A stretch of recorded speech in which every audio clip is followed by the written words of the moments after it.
एक अति सुंदर महिला ने विमान में प्रवेश किया और अपनी सीट की तलाश में नजरें घुमाईं। उसने देखा कि उसके सीट एक ऐसे व्यक्ति के बगल में है जिसके दोनों हाथ नहीं हैं। महिला को उस अपाहिज व्यक्ति के पास बैठने में झिझक हुई।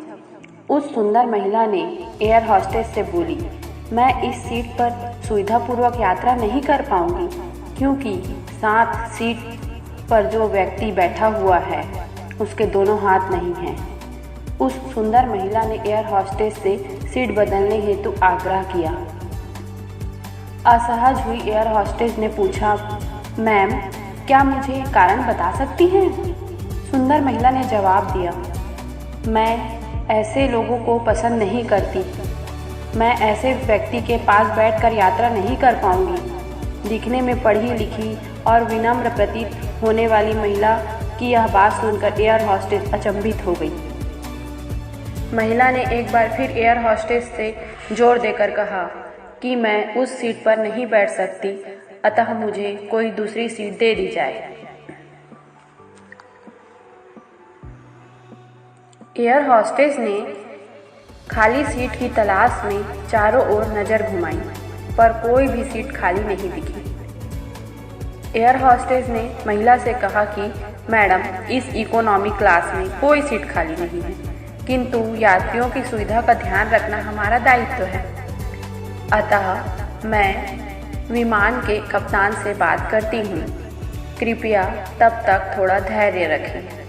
ऐसा कहकर हॉस्टेस कप्तान से बात करने चली गई। कुछ समय बाद लौटने के बाद उसने महिला को बताया, मैडम, आपको जो असुविधा हुई उसके लिए बहुत खेद है।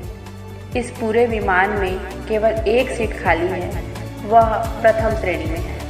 मैंने अपनी टीम से बात की और हमने अब एक असाधारण निर्णय लिया। एक यात्री को इकोनॉमी क्लास से प्रथम श्रेणी में भेजने का कार्य हमारी कंपनी के इतिहास में पहली बार हो रहा है।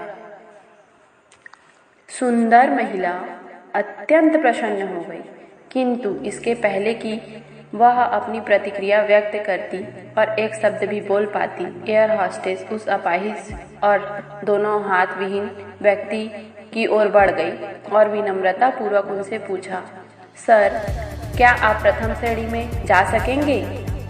क्योंकि हम नहीं चाहते कि आप एक अशिष्ट यात्री के साथ यात्रा कर परेशान हों। यह बात सुनकर सभी यात्रियों ने ताली बजाकर इस निर्णय का स्वागत किया। वह अति सुंदर महिला दिखने में तो बहुत सुंदर थी, लेकिन महिला को अब शर्म सी आने लगी। अपनी नजरें नहीं उठा पा रही थी। तब उस अपाहिज व्यक्ति ने खड़े होकर कहा, मैं एक भूतपूर्व सैनिक हूँ और मैंने ऑपरेशन में कश्मीर की सीमा पर हुए बम विस्फोट में अपने दोनों हाथ खो दिए थे। सबसे पहले जब मैंने इन देवी जी की चर्चा सुनी, तब मैं सोच रहा था कि मैंने भी किन लोगों की सुरक्षा के लिए अपनी जान जोखिम में डाली और अपने हाथ खोए।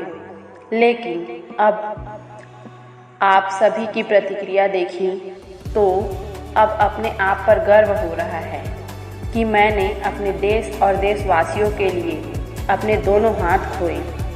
और इतना कहकर वह प्रथम श्रेणी में चले गए। सुंदर महिला पूरी तरह से अपमानित होकर सर झुकाए सीट पर बैठ गई। इस कहानी का विशेष मर्म यह है कि विचारों में उदारता नहीं है तो सुंदरता का कोई मूल्य नहीं है। अतः हमें कभी भी अपनी सुंदरता पर घमंड नहीं करना चाहिए और ना ही सामने वाले इंसान को नीचा दिखाना चाहिए। तो कैसी लगी दोस्तों आपको ये कहानी? अगर कहानी पसंद आई होगी तो लाइक करें, शेयर करें और मेरे चैनल को प्लीज़ सब्सक्राइब करें।